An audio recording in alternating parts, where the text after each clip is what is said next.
actually could breathe and I could live, and I wanted to live. I wanted to enjoy more. I wanted to go out. We wanted to, go to restaurants and try new things. And so that was a really big one for me that first year, when living through that first winter where I was like, wow, this is how I want to live. This is how we want to live. Welcome to Live by Design Mexico Edition, the podcast about creating freedom, adventure, and a life in Mexico that truly feels like your own. I'm your host, Taniel Chemsian. If you've been dreaming of warmer days, smarter investments, and a future designed on your terms, your journey begins here. Every week, we dive into stories, insights, and strategies to help you make Mexico not just a destination, but a new way of life. We've got so much to cover today, we had to split it into 2 episodes. So settle in and don't miss a moment. Don't wait for life to happen. Design it. And it starts right here. Hi, David. Hi, Megan. Thank you so much for joining us on the podcast today. Hi, thanks so much for having us. Well, look, you guys are a young couple that moved to Mexico.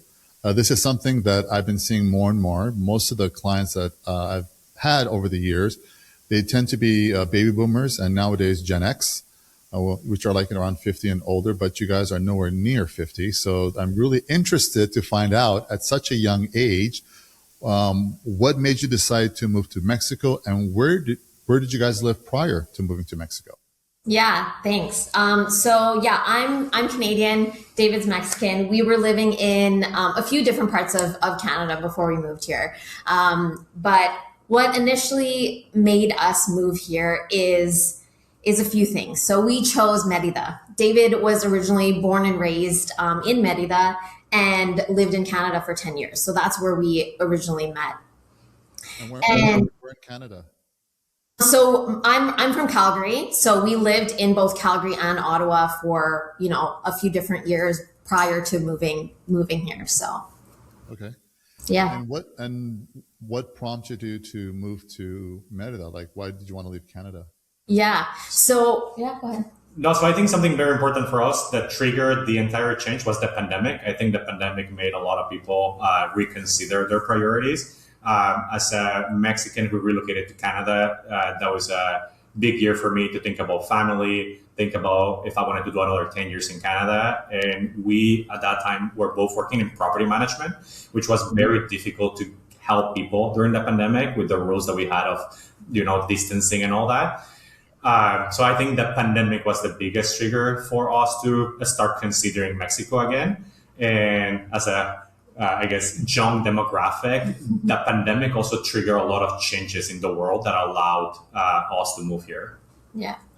Yeah, a big part of why, during the pandemic, a lot shifted for us, and it gave us an opportunity to figure out how we wanted to, design our next 10 to 15 years. And so a big part of us, we wanted to change. We wanted to change in our day-to-day life. We wanted to change in our careers. And David being from Merida, gave us a really good opportunity to it being one of our top options when we were looking at where we wanted to go. So where in Merida did you guys wind up? Alta Brisa. Alta Brisa is the top neighborhood within the city. Me growing up, I didn't live there, but I always had friends and people that I look up to who lived there. So when we first relocated here, I wanted the safest place for Megan to experience and like. So it was the obvious choice at that time. And again, during the pandemic, everything was related to fear. So we were looking for a bubble of ours, and Alta Brisa gave us that. Okay. And Megan, had you been to Merida before the move? No, I hadn't. I had been to many different parts of Mexico just for vacation.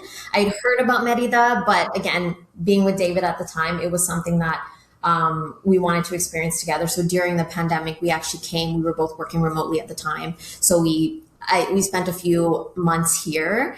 And even though it was still the pandemic, we still had an amazing experience. Again, I got to really, truly enjoy the culture. I got to meet his entire family. And that's truly, that trip during the pandemic is what truly triggered our conversation of being like, hey, we can make this work. We can do this. And 6 months later, we made it happen. Okay. So you came down to Merida for the first time, loved it. So you went back to Canada and packed everything up and then made the final move? Yeah, we exactly. That's exactly what we did. We headed back to Canada and made that decision of wanting to figure out what we needed to do in order to make the move. We went back to Canada from Mexico in the pandemic for Megan's family's wedding in Toronto. In Toronto, Megan during the party started telling her entire family that we love Mexico and we were going to move to Mexico. There was no looking back after that. We were just both excited. We were coming back. We were at a party, and once we started saying it 3 to 6 months after, we were here with everything, like not looking back and just really willing to make it work. Wait, did you say that you told everybody during the wedding that you're moving to Merida? Yeah. Right? Yeah, because we literally jumped off the plane. We had to stop over in Toronto for the wedding, and then we were heading back to Calgary where we were living at the time. And I was just so excited about it. We had talked about it, but obviously nothing set in stone. And yeah, I really told my family, I was like, we're moving. And so we stuck to it. Okay, so they basically had no idea. So you just kind of surprised, like popped it on them, like Yeah, I mean, my parents had a bit of we had brief conversations with them about it and considering it, but it was never more of like, hey, we're doing this. And our entire flight back from Merida to Toronto, that trip, that was our entire conversation of that flight, is like, how do we make this work? What do we need to do in order to make this work? Because those few months gave us life again. That was really hard to find in anywhere in the world, but specifically in Canada when, everything was shut down and you're living in the cold. It was minus 30 Celsius and we couldn't even go outside and we couldn't see anyone. Yeah. And that made it even worse. And so I truly think that trip set the tone of like us figuring out how we built our life here. I think the lockdown that Canada had during the pandemic was more severe than the United States. I mean, you guys, it was really like, you guys couldn't go anywhere. You couldn't visit anybody. Yeah. So question for you. Yeah. What did you have to do to prepare for this move? Like, I'm sure you edited, got rid of stuff, bank accounts. Did you consolidate bank accounts? Did you shut a few things off? Yeah. Could you kind of walk us through some of the things or some of the steps you had to take? Mm-hmm. Yeah, of course. So there's a lot of things that we had to solve for, but the main thing that allowed us to move here was a remote job. We were making our income independent on where we were living at that time. So that was the first trigger. The first thing that we started with was looking where we were going to settle in Mexico that could give us, again, that bubble that I mentioned before. And we were looking for a safe place that allowed us close access to my family and close access to her family if they wanted to visit.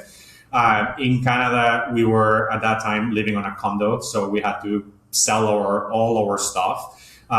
We had to, what else do you remember? Like that was very important that we had to do. Yeah, I mean, we prepared specifically for me. I needed to. He's Mexican, obviously, so it was easier for him to just move. And so at that time, I needed to figure out, how the steps I needed to take in order to get my residency and how I would get it.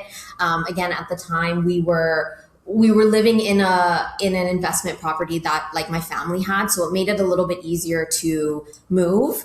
But some people consider, I want to bring all my stuff, or I want to bring furniture, or I want to bring, and we were like, you know what, for us at the stage of life that we were in, we sold a lot. There was not much. We have some stuff back at my parents' house in Canada, but for us, it was truly a reset. And so we moved here with 5 suitcases, I think, max. I think so, yeah. And our life was in there. Did you bring your winter coats and all those? Absolutely not. They're still in storage at my parents' house back in Calgary. So you're never gonna need it in Merida. Never. Hot, isn't it? No, it is hot. It is hot. And you know what? This year, for the first time, I wore more sweaters, like thin sweaters, than I have the entire time that we've lived here, because we had more cold fronts than usual. But now, it being April, it's getting hot. Yeah, you went from minus 30 to plus 30. Pretty much. And I always tell people I was meant to live in the heat. Every time people ask me, it's really hot there. And I'm just like, yeah, but I wasn't meant to humans, in my opinion, we're not meant to live in such cold weather like we do in Canada for 6 months plus. And so, yeah, it's definitely again, we can get onto the topic of weather. I can talk about that for days because that's a big part of why we're here. Well, I have a lot of Canadian friends and clients, and all of whom from Vallarta. And I can't tell you how many of them have said to me, I cannot take another brutal winter in Canada. And I don't know how they did it, or some of them still do it, for 20, 30 years. But when you tell me minus 30, that's atrocious. I mean, it's inhumane. And I get it. It gets hot and humid in Vallarta and Merida, but you can always crank on the AC, right? Or just jump in the ocean. Yeah. I personally left Merida to Canada at 21, hating the heat. I used to be very vocal about it. Like, it's too hot. I don't want to be here in the summer. I think Canada would be much better with their winters. First winter I experienced, that changed my mind completely. I didn't like any winters I lived in Canada. And I'm very strong about sharing how heat you can live around and modify your routine. Winter, just at least personally, made me very antisocial. I didn't want to get out of bed. I didn't want to make friends. I didn't want to go out for dinners. Like, it was just very long winters for me. And my social media was full of people doing Christmas parties, New Year's parties on their terraces. Like, Merida, we celebrate Christmas and New Year's at our terrace with our family, with the heat in December. In Canada, I was sat with a couple of people in my network in those dates. It was very long, 10 winters. And I wouldn't dare to do one full winter again. Full. Yeah, I would. I think having a Zoom call for Christmas is different than actually being with your friends and celebrating, friends or family. So Megan, I got a question for you. So you told your family you're going to move to Mexico. How did they take it? You know what? I have family that are way more open and understanding. Something about me is I'm always looking for that next adventure. So I think based on my family knowing that about me, yes, they were shocked, but I don't think they were. Them knowing that, David was from Merida, I think that helped.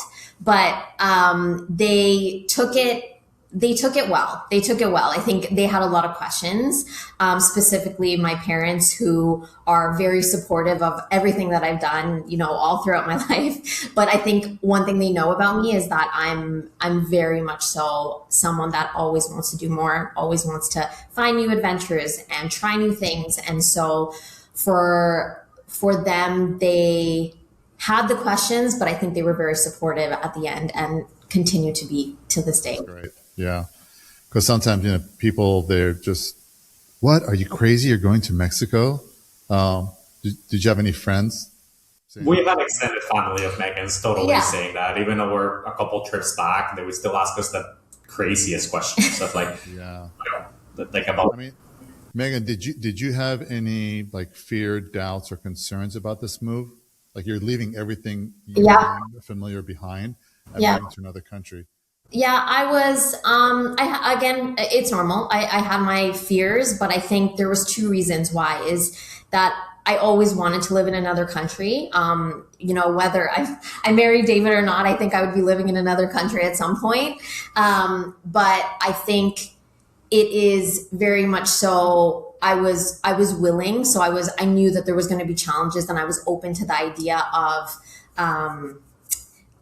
those challenges. Another thing is I had David by my side. So I think that made a big part in me being comfortable, because at every point up until this day, he is very supportive of, if I have a challenge, if there's something that even these days, even with our daughter, there's things that make me nervous that maybe I haven't experienced before. And so he allowed me to feel very comfortable with the process and made a lot of challenges be not challenges anymore. Okay. So what year did you guys move to Merida? 2022, we started the full move. 2022. So Megan, I'm sorry, David. I'm gonna pivot to Megan for a little bit, then we'll go to you. This is great, right? So Megan, let's just say your first year of living in Merida. What were some of the challenges you faced, and how did you overcome them? And what were some of the nice surprises that came up that you didn't anticipate? Yeah, of course. So the first one I would say is the winter. So our first winter living here, we moved when we did again our official move. It was actually in November. So perfect timing to get away from the Canadian winter.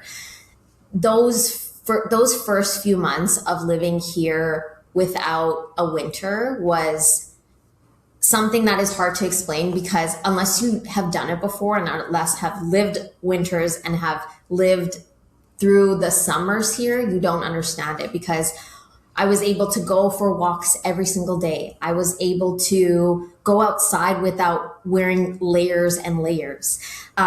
Something people often talk about is seasonal depression. You don't want to go outside. You don't want to do anything. And that was the first winter in probably most of my adult life that I remember that I actually could breathe and I could live, and I wanted to live. I wanted to enjoy more. I wanted to go out. We wanted to, go to restaurants and try new things. And so that was a really big one for me that first year, when living through that first winter where I was like, wow, this is how I want to live. This is how we want to live. And so that was a really big one for me. And when you moved there, 2022? Yeah. Were there a lot of foreigners living in Merida? And are there a lot of foreigners now? Is it the same? It's been growing since the pandemic. I think the pandemic was the Catalyst trigger, for Merida to be discovered. Cancun and Tulum, Playa were always well known because of the tourism and the hotels. And people that wanted a more cultural experience, they started visiting Merida during the pandemic.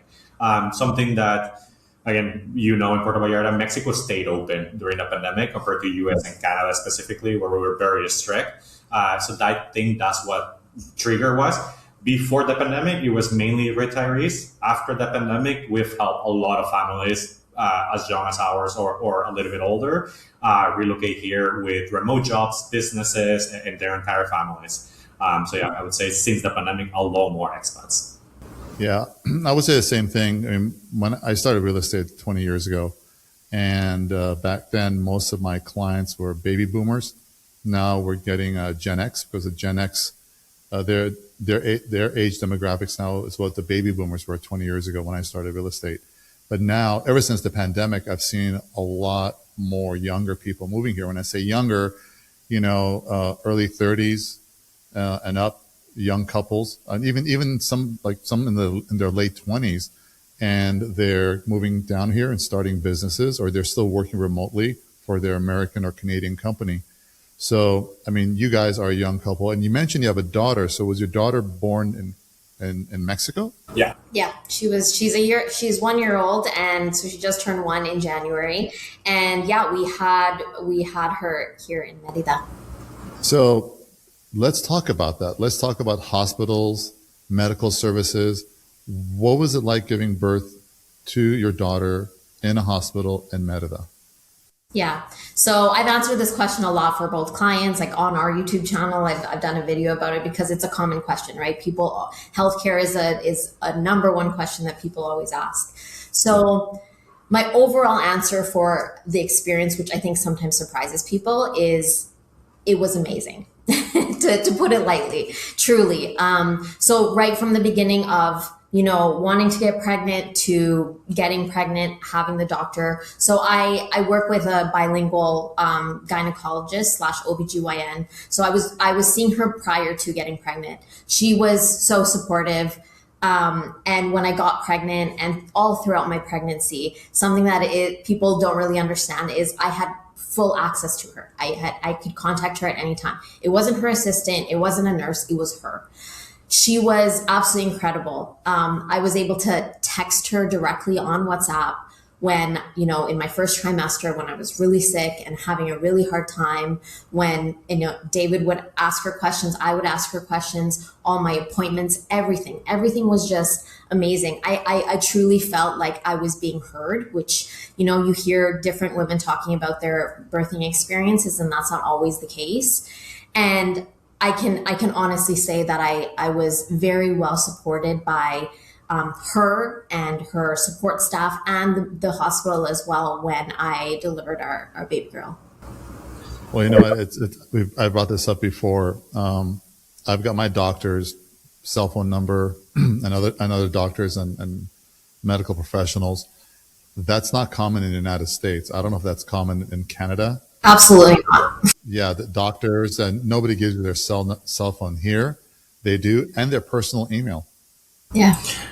It's amazing. It's amazing the amount of care, personal attention that you get here from the medical field. It's something that I'd never experienced in Los Angeles. It's night and day compared to Canada. One of the main reasons for me personally to want to leave Canada was a medical emergency that I had, chest pains during the pandemic. Got into the emergency room, waited 3 hours with the chest pain that I thought it was a heart attack, got help for like an hour with 2 basic studies, and then kicked out, told not to come back unless my pain changed or increased. For me, it was a heart attack. So if you're telling me I'm not allowed to come back on a heart attack symptom when I've never been to the hospital for 9 years. 9 years I pay taxes, and the whole story about Canada is that healthcare is free. Well, in nine years after I moved there, I discovered that it wasn't free, that it cost you waiting in line when you have a very big emergency, and there you're only going to be taken based on a priority that they're able to discover, not really how you feel.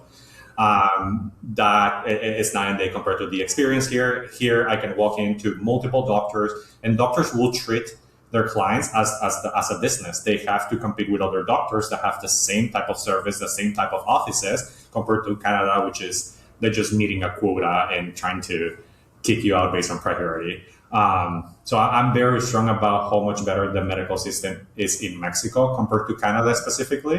And I have a little sister that still lives in Ottawa where we were living and where we met. She still consults doctors in Merida over Zoom to get the medicines that she needs. And every time that we fly, we bring her medicines because her taking her son, 4-year-old son, to an emergency, it's impossible. They will never be even hurt. So it's quite different and quite nice to know that Zoe will always be taken care for in the best way possible. That's right. Yeah, it's night and day. And I feel like, in LA, thank God I didn't have to go to the hospital that often, but when I did have an emergency or something, it's like they just want to rush you in, rush you out, and you feel like you're only there for 15 seconds. And over here, my experience, when I visit my doctor, they're not rushing me. They're sitting there and having a conversation. They truly want to make sure that when I walk out of their office or out of the hospital, that I've been heard and well taken care of. And that's not necessarily the experience that I had back in LA. I'm not bashing Los Angeles or the medical industry, but that was just my experience. Definitely. Yeah. Question. I mean, Mérida is not a big tourist destination like Cancun, Cabo, and Puerto Vallarta. And over here, a lot of our hospitals and clinics, they do have a bilingual staff. What's it like in Mérida? Are a lot of these hospitals and clinics, do they have a bilingual staff? 100%.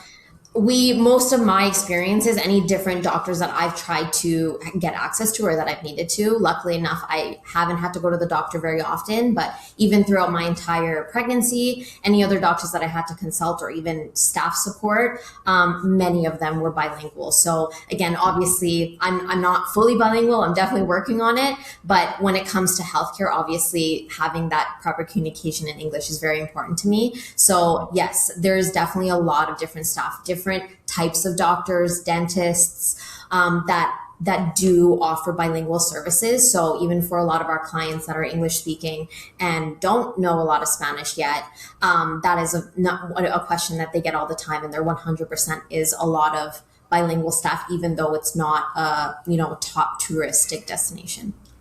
Adding to Megan's point, it's very important to know about Merida. Merida has one of the best schools in Mexico, or not one, I guess, multiple really good schools. So that's why English is really good for the practitioners. It's a good standard for the schools to have. They teach their students English, and then when they're going to be doctors, they have English. And recently we had an experience where we went with Megan's dad to the doctor. It's a walk-in clinic, the most affordable walk-in clinics, and he needed an injection. The injection walk-in, the doctor spoke English really well. And at the end of getting the injection, the charge was 30 pesos for the injection with an English-speaking doctor in Merida.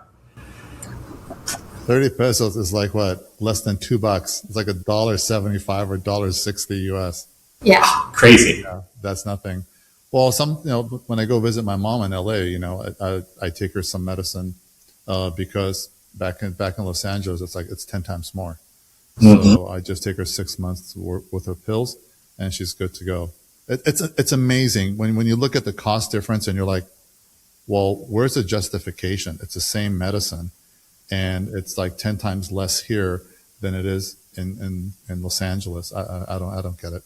But in any case, well, that's great to hear that there are bilingual hospitals and doctors. That gives a vote of confidence and security, and a sense of like the fact that you're able to communicate and not be fearful that, do they really get what I'm going through? Like, I just want to make sure, they don't give me the wrong medicine or the wrong procedure, right? Yeah, 100%. Yeah. And the type of people that are moving to Merida from Canada and the States, age demographics, what are you seeing? Retirees, I would say still 50% of the total population relocating to Merida are the ones that have the most flexibility, and they still find it affordable compared to other areas in Mexico and other areas in US or Canada. But then the other 50% is it's a big range of investors who are just, again, seeing the affordability and building a future for themselves. Like, again, you mentioned early 30s. People that might not even move here in the next few years, but they're setting up some foundation in case they do decide to do it in the near future, buying investment properties on pre-sale and whatnot. And then families that have the opportunity and are seeking a better life balance are choosing Merida a lot because, again, the medical reasons, the educational reasons that we've spoke about. So yeah, it's 50% retirees and 50% a younger population with different priorities and access to Merida, but knowing that Merida is more affordable to whatever they're coming from. Like, clients from Vancouver see this as just a piece of change for them, and that's why they're able to prepare for the future. 1-bedroom condo in Vancouver costs you the same than a 3-bedroom house with a nice pool in a private neighborhood in Merida. So you're talking real estate. So is that what you guys do now in Merida? Are you in real estate? Yes, I've been doing real estate for 4 years since I moved here. Part of the reasons that allowed us to move here, I was doing marketing consulting for real estate businesses in US and Canada. So I really know how US and Canada real estate works compared to Mexico. So when I moved here, it was an obvious choice to help others relocate here. And if you combine the real estate experience that I had and that we shared in Canada and the immigration processes that we both gone through, me for getting residency in Canada and herself for getting residency in Mexico, we can really help someone understand not only their real estate needs, but everything else that comes in when you decide to either invest or move to Mexico. Thanks for listening to Live by Design Mexico Edition. If there's a topic you'd love for us to cover, email us at info@tanielchemsian.com. We'd love to hear your ideas. And be sure to subscribe, share the show with a friend, and join me each week as we explore how to create freedom, adventure, and live by design under the Mexican sun. Design your days now, and your future will follow.